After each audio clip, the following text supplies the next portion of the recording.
YTN뉴스 FM 슬기로운 라디오 생활, 안녕하세요. 아나운서 최영진입니다. 자, 이제 연말연시가 다가옵니다. 연말 많은 모임과 자리가 있을 텐데 코로나19 확산세가 심각한 상황이기 때문에 자제해 주시고요. 오늘부터 1월 23일까지 2달간 음주운전 특별 단속이 있습니다. 이번에는 전동 킥보드와 자전거 운전자를 대상으로 한 음주 단속도 벌일 예정인데요. 음주운전 절대 안 됩니다. 자, 오늘 순서입니다. 1부는 슬기로운 자취생활 준비되어 있는데요. 사회적 거리두기 2단계가 시행되면서 체육계는 다시 고민에 빠졌습니다. 관련 이야기 나눠보고요. 이어서 생활백서 시간 준비되어 있는데요. 오늘은 온라인 광고에 대한 생활 법령 알아보겠습니다. 자, 2부는 재무백과사전 시간입니다. 보험에 가입하고도 보험금을 받을 수 있다는 사실을 몰라서 청구조차 하지 않는 상황도 많다고 하는데요. 관련 내용 알아보죠. YTN뉴스 FM 슬기로운 라디오 생활 지금 바로 출발합니다. 자, 매주 화요일 우리 동네를 바꾸기 위해서 살기 좋은 곳으로 만들기 위해 지역의회에서 어떤 일을 하고 있는지 알아보는 시간 가지고 있는데요. 자, 오늘부터 수도권의 사회적 거리두기가 2단계로 격상되면서 강력한 방역 수칙이 다시 적용되고 있습니다. 한국 시리즈가 한창인 야구장에는 사회적 거리두기 2단계 시행으로 10%의 관중만 받을 수 있게 됐고요. 헬스장, 당구장, 스크린 골프장 등 실내 체육시설도 밤 9시 이후엔 문을 닫아야 합니다. 다시 강력한 사회적 거리두기가 시행되면서 겨우 숨통이 튀었던 체육계는 다시 고민에 빠진 상황인데요. 특히 지역 체육계는 이러지도 저러지도 못하는 상황이 한숨만 깊어지고 있다고 합니다. 자, 그럼 함께 말씀 나눌 분 모셔보죠. 경기도 의회 황대호 의원과 함께하겠습니다. 안녕하세요. 예, 안녕하세요. 예. 이력을 좀 보니까요. 네. 예, 축구 선수로 활동을 하셨다고 들었습니다. 네. 저도 축구를 굉장히 좋아하고 매주 축구를 차는 사람 입장에서 네. 축구 잘 차실 것 같이 보이네요. 네. 수원공고 명지대까지 축구 선수 생활을 했습니다. 아, 명지대라고 하면 박지성 선수가 예. 나왔던 고등학교, 대학교 직속 후배입니다. 네. 아, 그러시군요. 네. 요즘에도 운동 많이 하십니까? 예, 사실은 축구 선수 출신이다 보니까 예. 주중에는 꼭 1, 2회 정도는 또 헬스장에 가서 운동도 하고 또 주말에는 축구장이나 야외 활동에서 예. 또 여러 가지 또 지역 동호인들과 같이 어울려서 운동을 하고 있었습니다. 예, 예. 이게 참 운동하는 사람들은 상대를 알아본다고 운동 정말 잘하실 것 같네요. 아닙니다. 많이 부족하고. 다음번에 축구하시는데 저 한번 불러주시면 감사하겠습니다. 언제든지 환영입니다. 예, 예. 네. 자, 올해는 코로나19로 실내 스포츠 활동에는 많은 제약이 있었는데 어떻게 좀 운동을 하고 계십니까? 네, 사실 아시다시피 실내 체육관 같은 경우에는 집합금지 명령이 상당 기간 있었었고, 그렇습니다. 또 이런 배드민턴이나 축구처럼 공공체육시설을 사용하는 종목도 제한이 많아서, 예. 사실 저도 홈트레이닝 정도나 아니면 야외에서 이렇게 러닝을 뛴다거나 아니면 자전거를 탄다거나 그 정도 이렇게 방역수칙 범위 내에서 예. 좀 제한적으로 좀 하고 있는 상황입니다. 그렇습니다. 자, 본격적인 내용을 좀 살펴볼 텐데요. 앞서 코로나19로 어려워진 지방체육계 활성화를 위해서 경기도형 스포츠 뉴딜 프로젝트가 논의되고 있다 이렇게 소개를 드렸는데 일단은 이 프로젝트가 어떤 겁니까?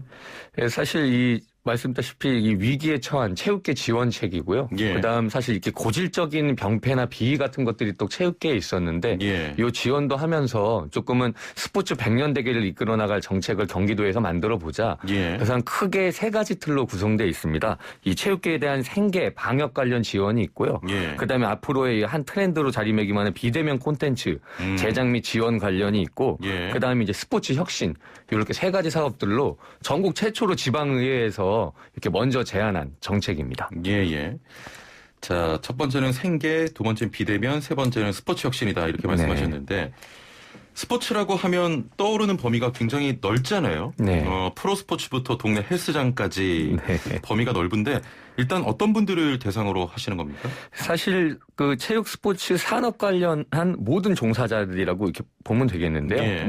예를 들어 민간 실내 체육 시설업부터 그다음 시군 체육회, 그다음 중앙 경기 가맹단체, 예. 프로구단, 그다음 학교 운동부 여러 가지 이 산업에 종사하는 분들에 대해서 재직 증명이 가능하고 예. 혹은 전문 분야 자격이나 어떤 경력이 인정되는 분들에 한해서 이렇게 지원을 하는 쪽으로 지금 계획을 수립하고 있는 상황입니다. 예.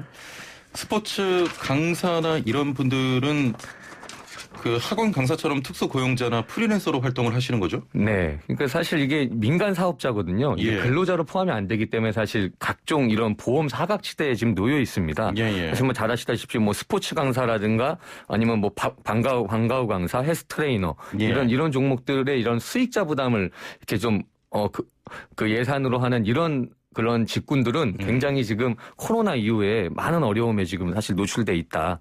이렇게 좀 보여집니다. 그렇습니다. 이렇게 도내에서 활동 중인 체육 관련 종사자는 어느 정도 있는 겁니까? 대략 지금 대한체육회에 보고된 경기 도내 현황이 22,000명입니다. 예. 근데 사실 이것도 어떤 취미나 여가, 레크레이션하는 동호인까지 포함한 개수고요. 예. 사실 이렇게 분야로 따져보면 뭐 시군체육회, 직장운동경기부, 학교 관련 종사자 이렇게 여러 가지 다양한 종사자들이 많은데 예. 이 부분이 제대로 취합이 되지 않고 있어서 경기도에서 이런 것들을 한번 선제적으로 전수조사를 한 다음에 어떤 피해가 있고 그다음 어떤 근무 형태에 어떤 상황에 처해 있는지를 좀 예. 파악을 해보려고 전수조사를 준비 중입니다. 예. 조금 전에 세 가지 큰 틀에서 프로젝트를 구상하고 계셨고 제가 알기로는 이재명 도지사에게도 정책 제안을 네. 전달한 것으로 알고 있는데 이 범위가 굉장히 넓고 모든 걸 다 포괄한다고 말씀하셨는데 네. 그렇게 되면 예산도 굉장히 많이 들 것 같아요. 사실 예산 자원이 20억 규모거든요. 20억이요? 그러니까 예. 사실 시범 사업 정도고 예. 이것을 실시하고 이제 1, 2회 추경을 통해서 어쨌든 시범 사업으로 대상을 한정하고 어떻게 사업을 할지에 대한 계획을 좀 촘촘하게 수립해서 예. 추가적으로 이건 예산이 더 지원이 가능하다. 그래서 20억 정도로 일단은 출발을 해서 나중에는 뭐 한 100억, 200억 이렇게 확대가 가능한 사업이다. 예. 그렇게 바라보고 있습니다. 알겠습니다. 지금 뭐 코로나19 때문에 굉장히 어렵잖아요. 체육 네. 종사자 분들도. 네네. 그렇게 되면은 좀 코로나19로 일자리 어려우신 분들도 좀 돕고 네. 시설에 계신 분들도 좀 돕는다 이런 겁니까? 예, 맞습니다. 그러니까 사실 단기 일자리 지원이 가장 큰 핵심인데요. 예. 아까 말했지만 민간 체육시설, 뭐 헬스장이라든가, 그 다음에 어떤 방과후 강사분들이라든가 운동부 지도자, 그러니까 회원수라든가 이 수익자 부담으로 운영되는 이런 업종들은 예. 대부분 굉장히 결손에 많이 지금 노출돼 그렇습니다. 있어요. 그래서 장기 휴직 상태고 예. 거의 지금 수입이 없는 전무한 상태이기 때문에 이분들의 전문 경력을 좀 살려서 이렇게 좀 어떤 시군 체육회 이런 협조를 통해서 어떤 행정 지원이나 예. 방역 지원 이런 업무들을 좀 만들어낼 수 있게. 그래서 기존에 사실 1개월 일자리 지원이었는데 예. 지금 이제 한 3개월 정도 연장해서 그렇게 좀 지원을 할 수 있게 논의 중입니다. 코로나 때문에 일자리 잃으신 분들을 위해서 3개월 동안 지원을 한다. 네네네. 정부에서도 지원책 마련하긴 했습니다만 코로나19 상황이 좀 장기화되면서 이게 100% 해결책으로 좀 귀결되지 못한 것 같아요. 사실 사각지대가 많이 발생하고 있는데요. 예. 뭐 도 사례 같은 경우에도 보면 방과후 강사들 학교에서 근무하시는 굉장히 외부에서 오는 분들이기 때문에 코로나 때문에 사실 등교 제한이 있으면서 예. 원격 수업으로 대체가 됐잖아요. 사실상 운영이 안 되고 있습니다. 그렇습니다. 그래서 8개월째 수입이 없고 실태 조사 사례를 보더라도 예. 10명 중 8명이 거의 실직 상태고, 그 다음에 이제 2학기 넘어가면서 조금 이제, 개강을 하나 이렇게 했더니 광복절 집회가 예. 또 불거지면서 이 사실 학교장 재량의 건의 운영이 맡겨져 있거든요. 그러니까 야외 수업 같은 경우에는 방역 수칙을 준수하면서 운영을 해도 되는데 사실 관리자분들께서 많이 위축돼 있는 것이죠. 그러니까 수업을 전혀 안 하려고 그래요. 뭐 안전상의 이유로 예. 할 수 있음에도 불구하고 인원이나 이런 조건이. 그래서 이런 방과후 강사분들이나 또 헬스장 같은 경우에도 사실 저녁 타임이 피크 타임인데 예. 요 2단계 같은 경우에는 9시까지가 그렇습니다. 이제 집합 제한이잖아요. 그럼 실질적으로 8시 반에 그 운영을 종료해야 되는데 예. 그러면 저녁에 오시는 분들이 6시 반부터 운동을 시작하셔야 돼요. 실질적으로. 그러니까 퇴근하는 분들이 6시 반에 시작하기엔 사실상 불가능하기 때문에 예. 이분들도 회원수 감소한 이런 실직을 많이 당하는 사례들. 그래서 굉장히 이게 정부 지원책으로는 좀 체육계는 유독 좀 이렇게 좀 많이 소외가 되고 있다. 예. 이렇게 보고 있습니다. 이 단기 일자리를 지원하겠다라고 하셨는데 단기 일자리라면 어떤 것들이 있겠습니까? 사실 이게 광주시 사례가 좀 있습니다. 예. 그래서 보면 이제 광주시하고 협약을 맺은 한 37명 정도의 스포츠 강사들을 이렇게 그 각종 그 시의 공공체육시설이나 기관에 예. 행정 지원이나 이런 방역 지원 등을 했어요. 근데 이게 사실 단기성이거든요. 한 1회 한 40만 원 정도에 그쳤는데 경기도는 아까도 말씀드렸다시피 한 3개월 정도로 확장을 해서 예. 예. 이런 시군체육회라든가 산하기관, 공공체육시설에 좀 행정 업무라든가 이런 것들을 조금 보게 할 수도 있고 혹은 방역 지원이나 예. 이런 지도 업무 등을 좀 지원해서 이 실직되신 분들이 그냥 뭐 어떤 의미 없는 그냥 일자리 지원이 아니고 예. 좀 이런 경력이 단열되지 않게 좀 이렇게 전문성을 연계할 수 있게 이렇게 좀 진행을 하고자 노력을 하고 있습니다. 예. 광주 사례 소개해 주셨는데 경기도도 비슷한 형태로 운영을 하겠다 이건 거죠? 네, 그래서 요거에 또 한 발 더 나가서는 예. 뭐 비대면 콘텐츠 제작 과정 지원이라든가 그다음 교육기관에 대한 또 지원을 하고 예. 그런 부분하고 또 이 각종 경기 가맹 단체에 이런 방역비 지원 이런 것들을 좀 같이 매칭을 해서 좀 이렇게 시너지 효과를 좀 내자 예. 이렇게 좀 추진을 하고 있습니다. 조금 전에 비대면 강의 말씀하셨는데 네. 요즘 집에서 하는 이런 트레이닝 굉장히 네. 유행이잖아요. 네. 예. 비대면 스포츠 또 어떤 게 있겠습니까? 사실 이제 이게 비대면 스포츠가 한 축으로 자리를 잡았는데요. 예. 뭐 대표적인 예로 뭐 헬스장에 가지 않더라도 이렇게 요즘은 휴대폰 어플을 통해서 같은 뭐 피트니스 운동법, 요가, 필라테스 이런 것들 여러 가지 정보들을 이렇게 얻을 수 있거든요. 예. 그래서 그런 것들을 통해서 이렇게 접촉을 하지 않아도 집에서 충분히 홈 트레이닝을 통해서 여러 가지 플랫폼을 통해서 좀 이렇게 운동을 할 수 있는 예. 그런 것들이 있고요. 또 VR 같은 것들을 활용해서 실제 운동하는 효과를 이렇게 좀 낼 수 있는 그런 이런 간편하면서도 단순한 이런 것들에 대한 플랫폼들이 많이 늘어나고 있는 상황입니다. 의원님이 영상을 만드시면 인기 많겠는데. 실제적으로 요즘에 이렇게 이제 뭐 유튜브라든가 이런 SNS 매체를 그렇습니다. 보면 운동법들을 공유하는 사례들이 굉장히 늘어나고 있다. 예. 그래서 이런 것들도 하나의 이제 앞으로는 하나의 큰 축이 되지 않을까. 예. 비대면 스포츠 활동들 그렇게 보고 있습니다. 서두의 예산이 20억에 네. 측정이 돼 있다라고 말씀하셨는데 사실 이 비대면 스포츠도 양성을 하고 네. 활성화를 하고 기존의 코로나19로 어려움 겪고 계신 스포츠 종사자 분들에게 또 지원도 하고 이게 사실 20억으로는 조금 부족하지 않나 이런 생각도 드는데 네. 걸림돌은 없습니까?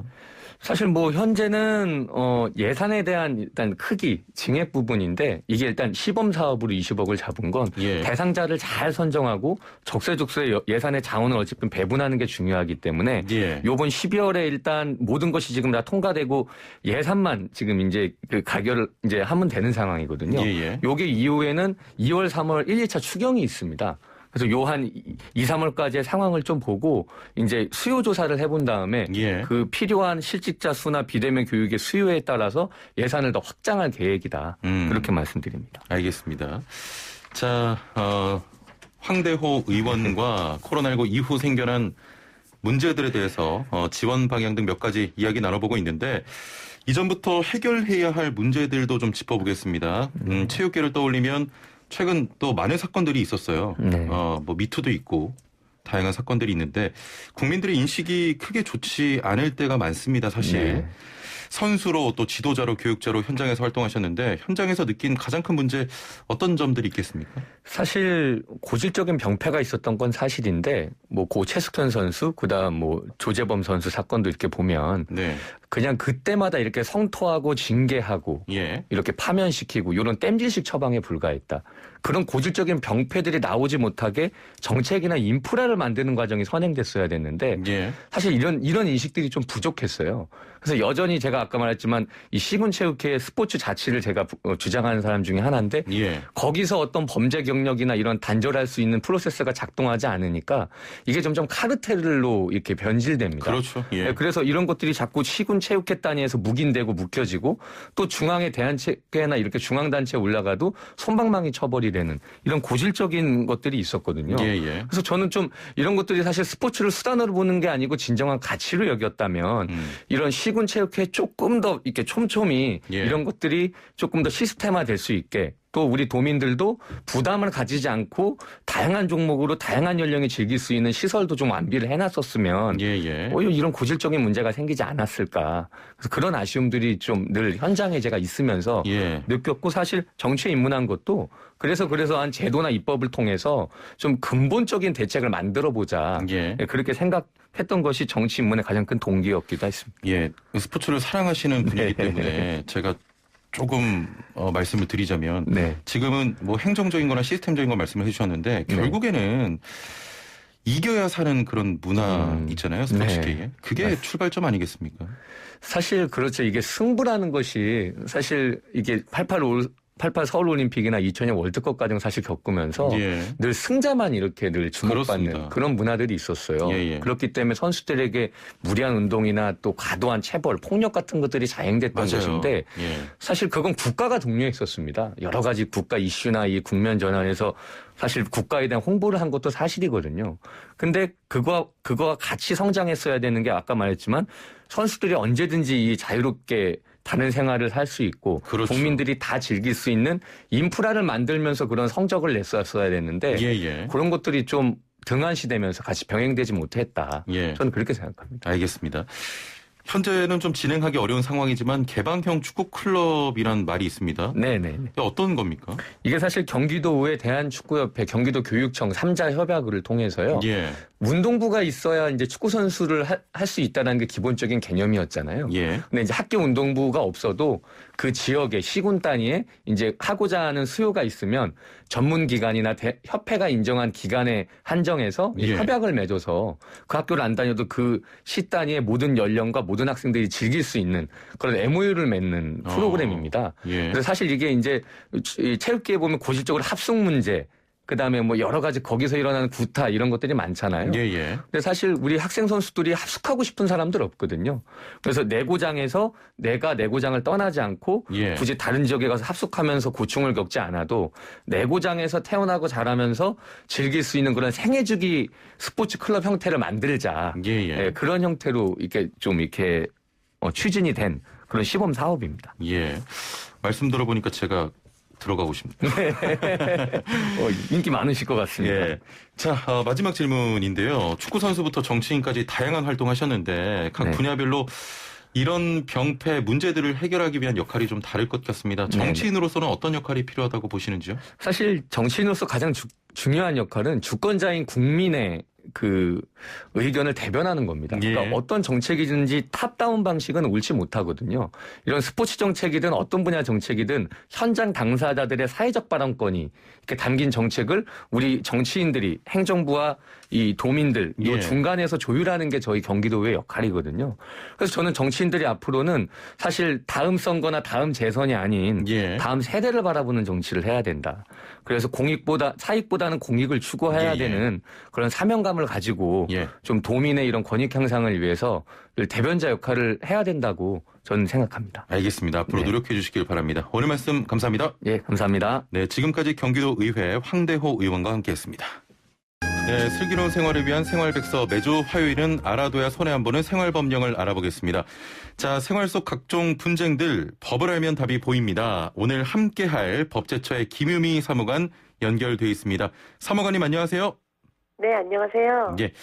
자, 먼저 광고 행위와 관련된 오늘의 사연을 만나보겠습니다. 자, 몇 년째 취미로 블로그를 운영하고 있는데요. 꾸준히 글을 게시하다 보니 방문자 수도 많이 늘어 특정 상품을 협찬해주겠다는 광고주의 요청을 받았습니다. 광고를 요청받은 상품의 사용 후기를 블로그에 올리면 방문자 수가 크게 증가할 것 같아서 고민 끝에 결국 광고를 수락했는데요. 혹시 몰라서 블로그 글 본문 중간에 땡땡 업체에서 보내주셨어요라는 문구도 넣었습니다. 자, 그런데 댓글 중에 광고 표시 제대로 한 건 맞냐는 내용이 있어서 걱정이 되는데요. 과연 광고 표시 맞게 한 걸까요? 자, 오늘의 사연이었습니다. 자, 요즘 유튜버 등 인플루언서들의 영향력이 커지면서 경제적 대가를 지급받았다는 것을 표시하지 않는 그런 유튜브 영상에 대해서 뒷광고 논란이 있었죠? 네, 맞습니다. 최영진 아나운서께서는 오늘의 사연 어떻게 생각하세요? 예. 1번, 광고 표시에 문제가 없다. 2번, 광고 표시에 문제가 있다. 제 생각에는 블로그 글 본문 중간에 뭐 땡땡업체라고 표시했기 때문에 크게 좀 문제가 없지 않을까요? 네, 정답은 2번, 광고 표시에 문제가 있다입니다. 아, 제가 틀렸군요. 예. 네, SNS 등의 광고 표시와 관련해서는 예. 추천, 보증 등에 관한 표시 광고 지침이 규정되어 있습니다. 이 지침에서는 부당한 표시 광고에 관한 구체적인 심사 기준이 제시가 되어 있는데요. 예. 먼저 광고 표시 문구를 소비자가 쉽게 찾을 수 있도록 추천 보증 등의 내용과 근접한 위치에 표시하도록 규정을 하고 있는데요. 예. 소비자가 쉽게 찾을 수 없는 위치의 예시로 표시 문구를 본문 중간에 본문과 구분 없이 작성하는 경우를 제시를 하고 있습니다. 예.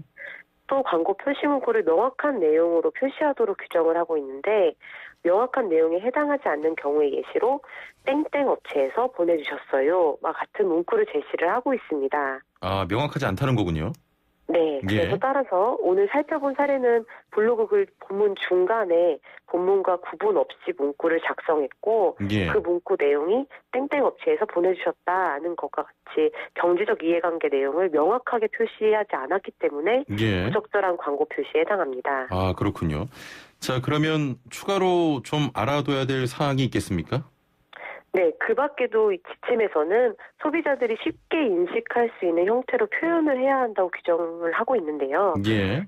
예를 들어서 문자 색상이 배경하고 유사해서 문자를 알아보기 힘들거나 아, 글자와 크기가- 배경 색깔이 좀 유사해서. 예, 맞습니다. 예.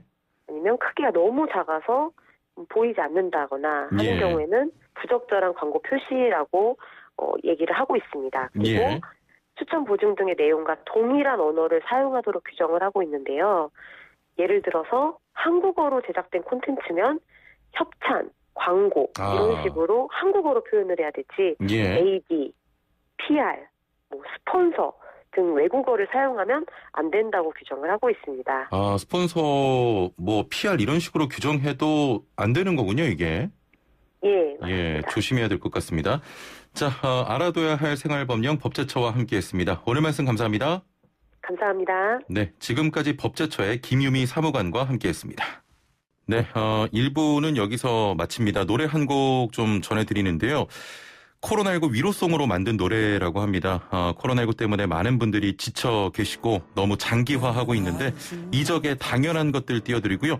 57분 날씨와 교통정보 들으시고 2부로 돌아오겠습니다. 슬기로운 라디오 생활 2부 생활에 도움이 되는 숫자 뉴스로 시작합니다. 자, 먼저 첫 번째 숫자는 349명입니다. 코로나19 신규 환자는 349명으로 하루 만에 다시 300명대가 됐습니다. 중앙방역대책본부는 오늘 0시 기준 국내 확진자가 31,353명, 사망자는 1명 늘어난 510명이라고 밝혔습니다.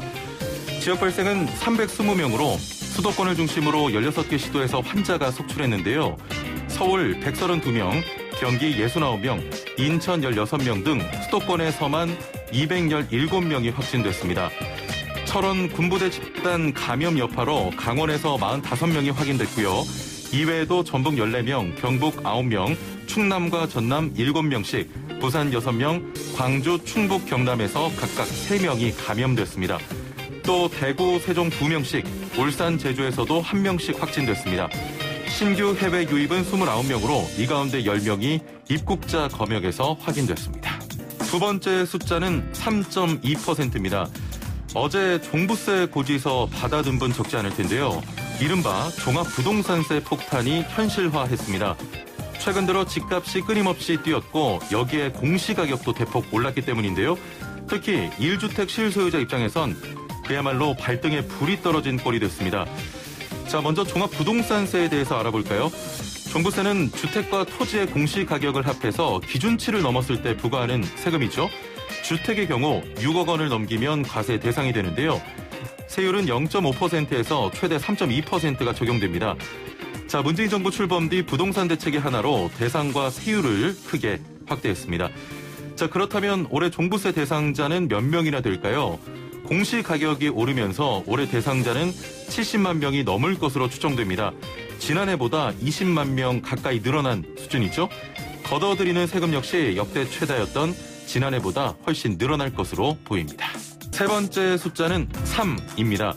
코로나19 3차 대유행으로 수도권 지역을 시작으로 사회적 거리두기 2단계 조치가 확대됨에 따라 3차 재난지원금 논의에 탄력이 붙은 상황입니다. 코로나19 때문에 다시 한번 영업 제한 조치가 부과되는 만큼 어떤 형태로든 보상이 불가피하다 이런 의견이 나오고 있는데요. 정부는 오늘 0시를 기해 수도권 지역의 사회적 거리두기를 2단계로 격상했습니다. 이에 따라 영세 소상공인 자영업자들은 다시 한번 영업에 타격을 입게 될 것으로 보이는데요. 이런 어려움은 자연스럽게 3차 재난지원금 지급 논의로 귀결됩니다. 정부는 올해 들어 2차례에 걸쳐 재난지원금을 지급한 바 있는데요.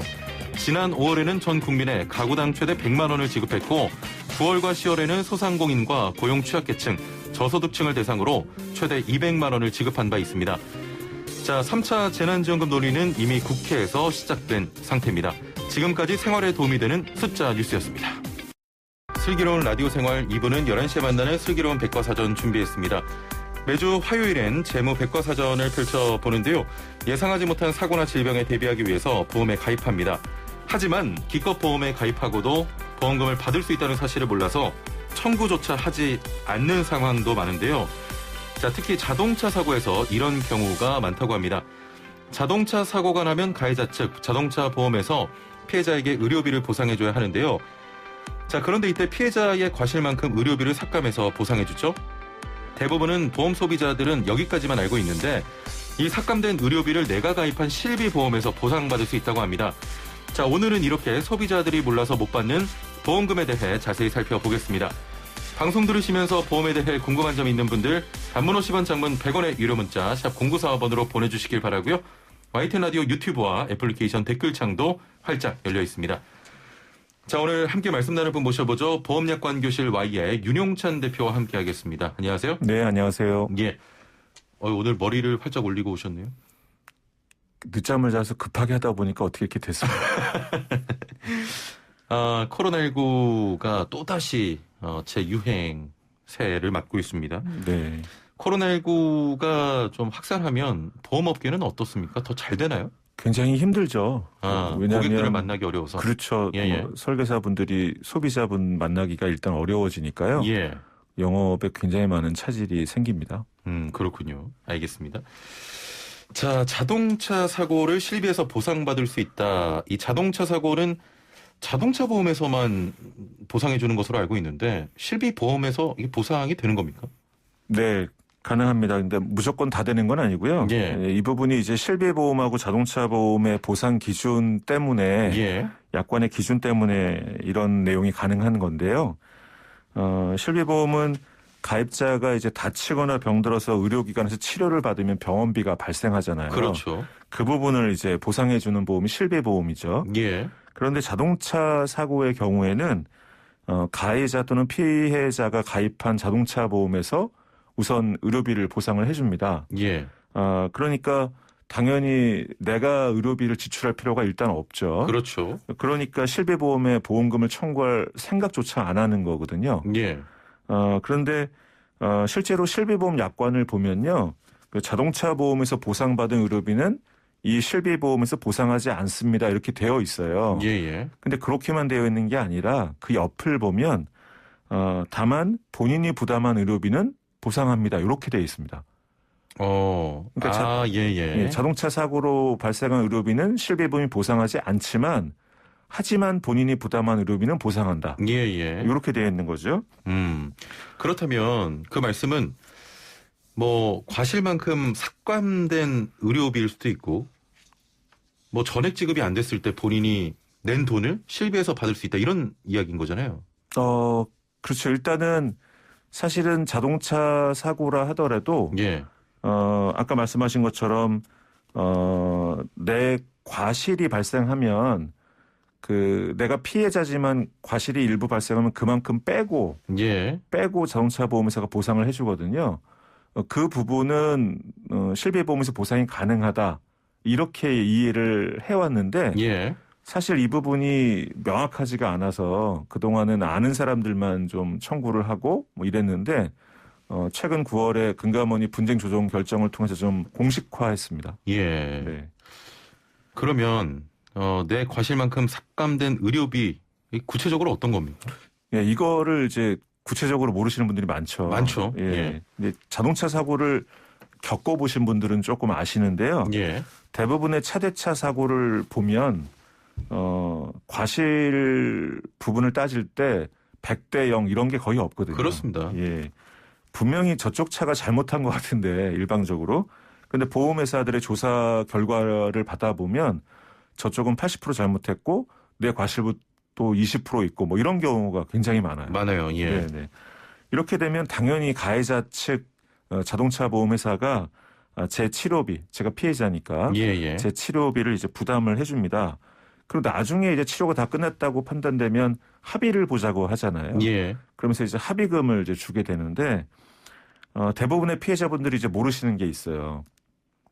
가해자 차량 보험회사가 지불해준 합의금에는 사실 줘야 될 걸 다 준 게 아니라 일정 부분이 삭감된 겁니다. 예.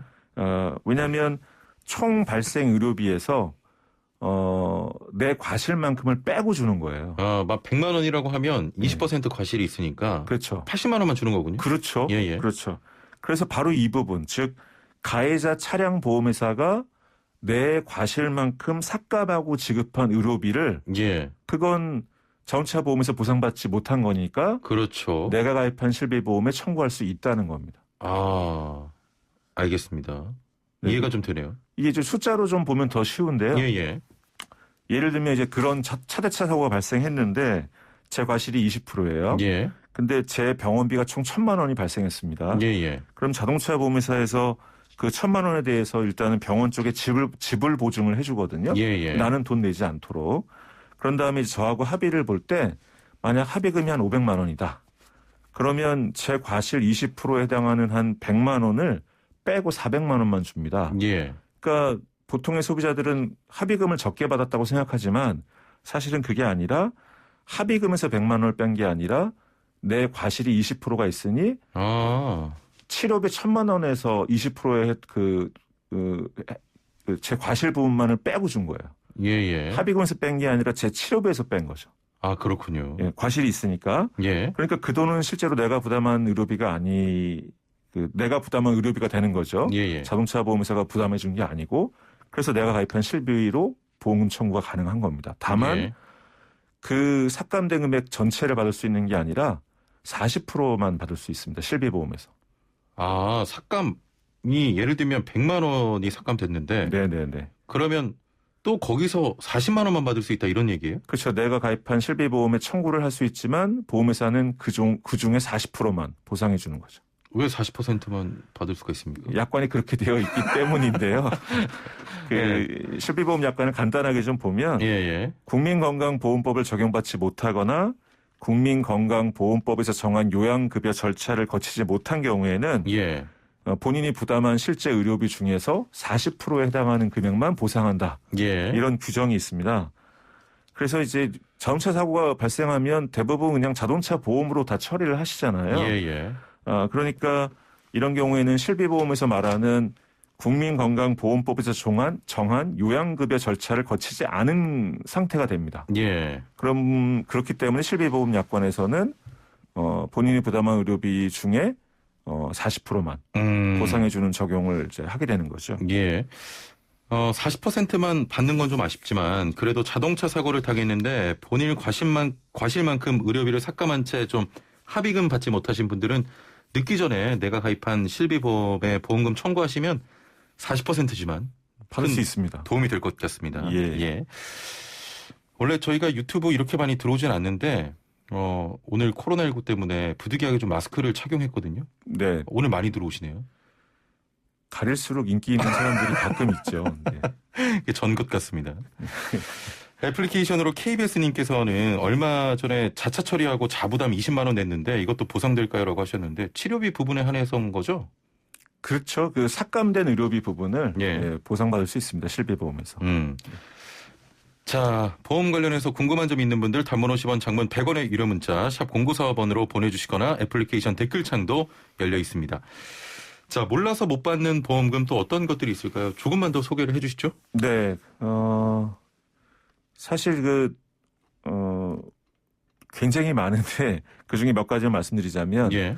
그 장애 분류표라는 게 이제 우리나라에서 판매되는 모든 보험 약관에 들어 있어요. 예. 근데 그 장애라는 개념이 워낙 생소하다 보니까 소비자들이 몰라서 못 받는 보험금이 상당히 많습니다. 대표님 잠시만요. 네. 7479번님께서 관련 이제 질문인데 피해자만 혜택을 받을 수 있나요? 가해자가 다쳤을 때는 안 되는지요? 라고 하셨네요. 가해자도 자신의 과실만큼 보상을 못 받는 부분이 생길 거고 예. 그 부분은 본인이 가입한 실비보험으로 청구가 가능하죠. 가해자도 가능한 겁니다. 그럼요. 예. 다 가능합니다. 네. 예. 자, 말씀 계속 이어가 주신다면. 네네. 그 장애분류표에 체간골의 장애라는 게 있는데요. 그 체간골이 무슨 얘기냐면 이제 어깨뼈나 골반뼈, 빗장뼈, 가슴뼈, 갈비뼈를 묶어서 장애분류표에서는 체간골 이렇게 부릅니다. 체간골. 예. 뼈 얘기죠. 예. 그런데 간혹 이런 경우가 있어요. 갈비뼈에 종양이 발생한 겁니다. 예. 갈비뼈 한 대에 이제 종양이 발생하면 의사분들이 이제 판단하시겠지만 각 그 검사 결과상 이게 좀 암일 수도 있지 않을까? 예, 이게 예. 의심이 되면 이게 만약에 뼈암이면 예후가 되게 안 좋으니까 병원의 의사 선생님들은 보통 이런 경우 입원시켜서 예. 그 종양이 있는 갈비뼈를 잘라낸 다음에 그 갈비뼈에 있는 종양을 조직 검사를 이제 하게 됩니다. 검사를 했는데 만약에 양성 종양이다. 예. 이렇게 판단되면 괜찮다고 이제 얘기를 하는 거죠. 뭐 몇 주간 뭐 약 먹고 이러고 이제 낫게 되는데 그래도 갈비뼈는 일부가 없어진 거죠. 예. 그 상태에서 많은 사람들이 보험금을 청구하면 갈비뼈 잘라낸 수술보험금 정도 받아요. 예. 그럼 많아봐야 2-30만 원 정도 받습니다. 근데 실제로 병원비는 훨씬 많이 나오거든요. 이런 경우 좀 뭐 하는 분들이 많은데 예. 사실 이 부분은 장애라는 관점으로 좀 보셔야 돼요. 그 체간골의 장애 약관을 보면 사고나 질병이 발생해서 치료가 끝났는데 그 갈비뼈가 정상 각도보다 20도 이상 좀 변형이 왔다. 그러면 장애지급을 10%를 인정합니다. 예를 들어서 뭐 질병장애 특약이 1억 원 가입돼 있다면 1,000만 원을 받을 수 있는 거거든요. 예. 그래서 실제로 이걸 질병장애 보험금을 청구를 하면 적지 않은 보험회사 심사자들이 아니 20도보다 크게 각도가 변형된 걸 장애로 인정하는 것이지 갈비뼈를 잘라낸 걸 인정하는 게 아니다. 예. 이런 주장을 펼 때가 좀 있어요. 근데 그건 좀 잘못된 겁니다. 왜냐하면 갈비뼈가 각도가 틀어진 걸 장애로 인정하는 근본 취지는 갈비뼈가 각도가 틀어지면 장기를 보호하기가 힘들기 때문이거든요. 예. 그런데 갈비뼈가 없어져 버리면 20도 이상의 각도가 틀어진 것보다 훨씬 더 장기를 보호할 수가 없잖아요. 당연히 이걸 굳이 각도로 표현하면 이건 20도 이상 틀어진 게 아니라 예. 360도가 없어진 거죠. 당연히 갈비뼈 체간골의 장애로 인정해야 되는데 이걸 소비자들이 모르시니까 장애보험금 청구를 아예 안 하고 그런 보험회사는 아예 장애보험금 검토도 안 하고 수술보험금만 주는 이런 경우들이 종종 발생합니다. 예. 이 체간골 관련한 염증으로 고통받고 계신 분들이 많습니까? 뭐 사고나 또는 종양 같은 것도 발생할 수 있기 때문에 그러면 이제 아무래도 교통사고 같은 경우도 갈비뼈를 잘라내거나 뭐 골반뼈가 부러지면 잘라내거나 이런 일이 많잖아요. 예. 신체의 어느 부위든 뼈를 잘라냈다면 장애보험금을 좀 검토해 보실 필요가 있습니다. 아, 그렇군요. 잘 몰라서 못 받으시는 분들 꽤 많을 것 같습니다. 많죠. 예, 뼈를 잘라내는 수술을 받으신 분들은 수술보험금 외에 반드시 장애보험금 검토해 보시면 좋을 것 같고요. 애플리케이션으로 안보라 최형진 이현웅님께서 꿀팁 감사하다고 하시면서 보험사들이 이 방송 싫어하는 소리가 여기까지 들린다고. 혹시 보험사들로부터 지탄 안 받으십니까? 평소에? 평소에 싫어하는 건 많이 느끼고요. 근데 뭐 싫어하든 좋아하든 별 관심 없습니다, 저는. 자, 0566번님. 조금 전에 말씀하신 그 차 사고 때 본인 부담금에 대한 의료비를 받으려면 어떤 서류가 필요할까요? 라는 질문입니다. 보험회사로부터 삭감된 부분 말씀하시는 것 같은데요. 그 보상해주고 나중에 합의 볼 때 보험회사 측한테 요구를 하시면 돼요. 내 의료비 중에서 내 과실 부분 삭감한 그런 게 표현된 그런 서류를 한 장 떼달라. 그러면 줍니다, 다. 네, 그거 가지고 실비보험회사에 청구하시면 됩니다. 예, 뭐 따로 뭐 병원이나 이런 데 방문할 필요 없고 그냥 그 서류 떼달라고 하면 그렇죠. 바로 되는 거죠. 그렇죠. 왜냐하면 보험회사가 실제로 작성한 그 의료비 총액 중에 얼마를 뺐는지 삭감했는지 다 적혀 있으니까 보험회사들이 보험회사 서류 못 믿으면 누굴 믿겠습니까? 그렇습니다. 좀 여러 가지 질문 들어왔는데 3861번님 안녕하세요. 치질수술 실비보험 적용되나요? 살짝 부끄럽다고 하셨네요. 신체의 일부를 수술한 게 부끄러울 필요는 없죠. 보상해 주는데요. 전액을 해주진 않고 제가 지금 기억이 가물가물한데 실비보험 약관을 보면은 실제 그 비급여 부분 말고 급여 부분에 대해서 보상하는 걸로 예, 예. 그렇게 되어 있습니다. 그래서 대부분의 병원의 경우 치질 수술하면 급여 비급여 이렇게 계산을 해보면 전체 발생 비용의 한 30-40% 실비보험에서 보상받을 수 있는 걸로 알고 있습니다. 예. 자, 5209번님, 2009년 6월 가입 실손보험 탈모 보상 가능합니까? 라고 하셨네요. 2009년 6월이면 금감원 공식 시점으로 보면 표준화 실비 이전 계약이거든요. 그 경우는 약관마다 좀 조건이 다릅니다. 예, 예. 그래서 그 경우는 가입하신 보험이 약관에서 보상하지 않는 의료비 항목을 좀 보시고 거기서 이제 탈모 관련한 어떤 규정을 좀 확인해 보실 필요가 있을 것 같은데요. 2009년 10월 이후 표준화 실비인 경우에는 그냥 일반적인 탈모의 경우는 실비가 보상하지 않고 예. 스트레스성 탈모 같은 경우에는 보상하는 경우가 많습니다. 예. 약관 한번 찾아보셔야겠네요. 예. 자, 몰라서 못 받는 보험금에는 또 어떤 게 있겠습니까? 요즘도 치매보험 얘기가 상당히 좀 많이 들리는데요. 예. 몇 년 전부터 치매보험이 엄청나게 많이 판매가 되고 있습니다. 그런데 정작 사람들이 치매에 대해서 정확히 모르는 경우가 많아요. 치매라는 질병이 있는 거라고 대부분 생각하시거든요. 치매는 질병명이 아닙니다. 다양한 질병이나 사고로 뇌에 손상이 와서 예전보다 일상생활을 영유하는데 좀 문제가 발생한 상태를 치매라고 하는 것이지 치매라는 질병은 없어요. 예.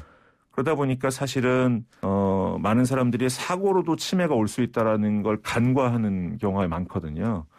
예를 들면 교통사고를 심하게 당했다. 예. 뇌를 다칠 수 있잖아요. 그 경우 치매가 오는 경우 상당히 많습니다. 그런데 만약에 그 치매가 오게 되면 아까도 제가 말씀드렸지만 대한민국 사람의 건강에 대한 모든 보험 약관에는 장애분류표가 있거든요. 예.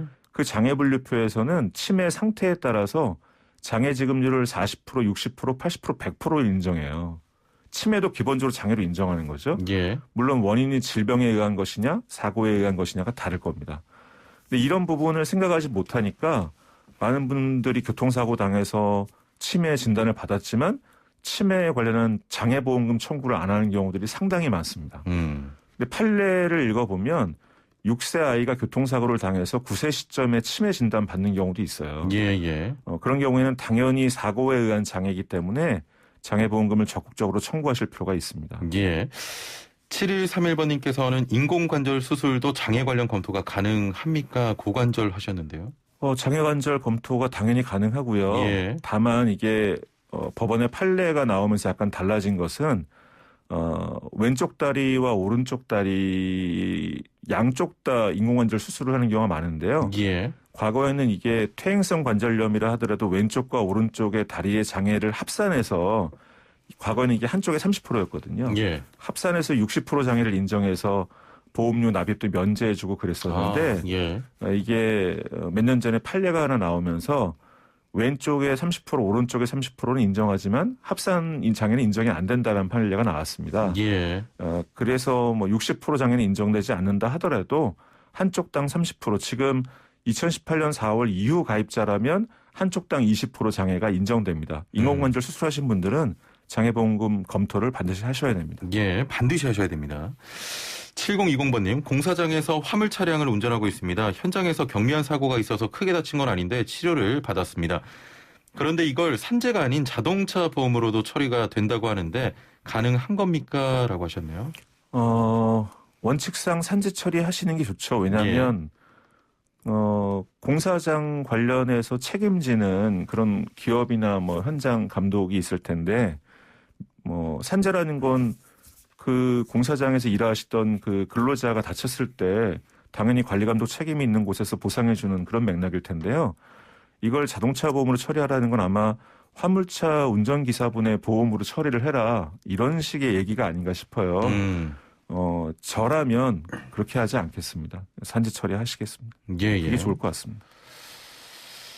9230번님, 실비보험이나 자동차 운전자 보험 또 다른 보험으로 아파트 누수로 인한 출장비와 공사 경비를 보장받을 수 있다고 들었는데 가능한 겁니까? 라고 하셨거든요. 가입하신 보험 역시 증권을 좀 보셔야 되는데요. 예. 거기에 일상생활 배상 책임 보험 또는 뭐 가족 일상생활 배상 책임 보험이 특약으로 들어가 있다면 지난번 방송에서 말씀드렸는데 누수 사고에 대해서도 손해방지 경감 비용, 아랫집에 피해를 덜 주기 위해서 내 집에 뭐 바닥 타일 공사를 했다거나 누수되는 뭐 관을 막는 공사를 했다거나 이런 것들 청구 다 가능하십니다. 예, 인테리어만 아니면 그렇죠. 가능하죠. 그거는 내 집을 돋보이게 하려는 거지 아랫집 손해를 막으려는 게 아니니까요. 알겠습니다. 자, 오늘도 참 유용한 보험 팁 들어봤는데요. 오늘 말씀 여기까지 듣겠습니다. 감사합니다. 감사합니다. 지금까지 보험약관교실 Y의 윤용찬 대표와 함께했습니다. 네, 오늘도 어제처럼 찬바람을 막아줄 든든한 옷차림 필요합니다. 대부분의 지역이 영하로 뚝 떨어졌는데요. 대관령 영하 6.4도로 어제 아침보다 기온이 더 낮고요. 서울도 0.2도로 어제와 기온이 비슷합니다. 자, 건강관리 잘하시길 바랍니다. 존 레전드의 Bring Me Luck 전해드리면서 인사드립니다. 최영진이었습니다. 고맙습니다.